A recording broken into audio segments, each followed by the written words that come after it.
پەیوەندی لەگەڵ خوای گەورەدا دەبێت چۆن بێت؟ ئەگەر لە خوا نزیک بیتەوە، علاقە و پەیوەندی لەگەڵ خوادا تەعاملت وابێت لە خوا نزیک بیتەوە، خوای گەورەش لە تۆ نزیک دەبێتەوە. قرب بقرب. خوای گەورە دەفەرمێ لە حەدیثێکی قودسی صحیح بخاری مسلمدا دەفەرمێ وإن تقرب إلي شبرا تقربت إليه ذراعا. خوای گەورە چەندە بەڕەحمە. ئەگەر عەبدەکەم یەک بستێ لە من نزیک بێتەوە، بستێک بەرەو لای خوا بڕۆی، خوای گەورە یەک باڵێک یەک گەزێ لە تۆ نزیکە بێتەوە، ئەوەندە سێ قات بەلای کەمەوە. دەفەرمێت وإن تقرب إلي ذراعا تقربت إليه باعا. ئەگەر عەبدەکەم یەک گەزێک لە من نزیک بێتەوە ئەوەندە، من ئەوەندە لێی نزیک دەبمەوە. چەند قات؟ تقریبا 4 قات زیاتر. تەماشاکە قرب بقرب. لە خوا نزیک بەرەوە خوای گەورەش لە تۆ نزیک دەبێتەوە، ڕەحمی خۆی دەڕژێنێ بەسەر تۆدا. لە خوا دوورکەوەرەوە خوای گەورەش غەزەبی خۆی دەڕژێنێ بەسەرتە. کەواتە چۆن بی لەگەڵ خوادا، خوای گەورەش ئاوا دەبێ لەگەڵ تۆدا. وإن أتاني يمشي أتيته هرولة. ئەگەر عەبدەکەی من ژن بێ یا پیاو بێ، خراپ بێ یا باش بێت، ئەگەر بە لەسەرخۆیی بێ بۆ لای من ڕۆشنێکی ئەحتیادی بەرەو لای خوا بڕۆی، خوای گەورە بە ڕاکردنێکی مامناوەند بەرەو لای تۆ دێت. هەرولە ئەوەیە کە لە کاتی ئەچی بۆ عومرە یا بۆ حەج لە بینی دوو گڵۆ بە سەوزەکە لە سەفا و مەروە کەمێک ڕائەکەی تۆزە سەریعتر، ئەوە هەرولەیە. واتە ئەگەر تۆ بە ڕۆشنێکی ئەحتیادی بەرەو لای خوا بڕۆی، خوای گەورە بە ڕۆشنێکی سەریعتر بەرەو لای تۆ دێت. بۆیە هەر کاتێک بەرەو لای خوا ڕۆشتی، ئەگەر بە خاویش بێ، تۆ زۆر لەو کەسە باشتری کە دەست و پێیەکانی تووشی شەلەل بووە ناتوانێت بەرەو لای خوا بڕوات. تۆ زۆر لەو کەسە باشتری کە لای خوای بەرداوە، ئەگەر بە خاویش بێ بەرەو لای خوا بڕۆ.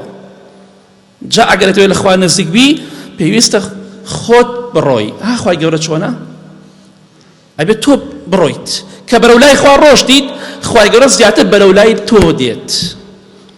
بەڵام ئینسانی دنیایی زۆر جار هەتا لێی نزیک بیتەوە ئەو لێ تۆ ڕائەکات، بە تایبەتی دەسەڵاتدارەکان دەوڵەمەندەکان، هەتا لێی نزیک بی زۆر جار زیاتر لە تۆ ڕائەکە. بەڵام خوای گەورە هەرچەندێ تۆ بەرەو ڕووی بڕۆی، هەرچەندێ بگەڕێتەوە بەلای خوا و ڕووی تێ بکەی، ئەو زیاتر بەرەو لای تۆ دێت. هێشتا تۆ ناتوانی بەقەت خوای گەورە بەرەو لای خوای گەورە بچیت. خوای گەورە زۆر بەرەو لای تۆ دێت. بۆیە خوای گەورە دەفەرمێت لە حەدیثێکی قودسیدا بخاریدا وما تقرب إلي عبدي بشيء أحب إلي مما افترضته عليه. عبدەکەی من، کۆیلەکەی من بە هیچ شتێک لە من نزیک نابێتەوە بەقەت ئەوەی کە فەرزم کردو لەسەری. نوێژە فەرزەکان، ڕۆژوو، حەج، زەکاتدان، ئەوەی کە خوا فەرزی کردووە لەسەرت. ئەگەر دەتەوێت لە خوا نزیک بیتەوە، نوێژەکانت ئاگادار بە. ئەوەی کە نوێژی بەیانی فەوتاندۆ نایکات، وردەودە لە خوا دوورەکەوێتەوە.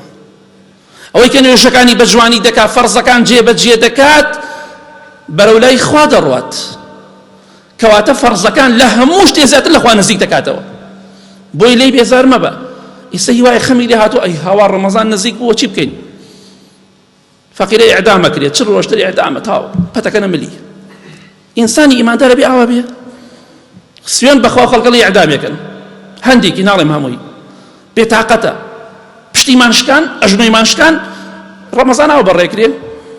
ئاوا ئەتەوێت لە خوا نزیک بیتەوە، نازام ئەژنۆی ماشکان و پشتی ماشکان و لە ناوەڕاست هەنێ قسەکەن عەشایری خۆمان کوردەواری خۆمان کوفر چۆن بە ڕەمەزان ڕێی پشتی مشکان، ئەژنۆی مشکان، سەری مشکان. ئاوا لە خوا نزیکە بیتەوە، دڵنیا بە لە جیاتی نزیک بوونەوە لە خوا کوفرت بۆ نووسێ، خوای گەورە بێباوەڕیت بۆ نووسێ، خوا دژایەتیکردنی دینت بۆ نووسێ. چونکە تۆ لە خوا نزیک نابیتەوە، لەبەر حەیات چوون ڕۆژوو دەگریت، لەبەر حەیات چوون نوێژ دەکەیت. ئەگەر بۆ خوا بێکی، خوا پاداشتی گەورە دەداتەوە. بۆیە هەرچەندێ لە خوا نزیک بیتەوە، خوای گەورە زیاتر لە تۆ نزیک دەبێتەوە. ئەگەر دەتەوێت خوای گەورە لێت نزیک بێتەوە، ڕەحم پێ بکە، لێت خۆش بێ، بتخاتە بەهەشتەوە، سزات نەدا، بەرەو لای خوا بڕۆ، ڕێگای خوا بگرە بەر. پەیوەندی لەگەڵ خوای گەورەدا چۆنە؟ العلاقة مع الله حب بحب. خوای گەورەت خۆش بوێ خوای گەورەش تۆی خۆش دەبێت پەنا بەخوا ڕقت لە خوا بێ خوش ڕقی لە تۆ بێ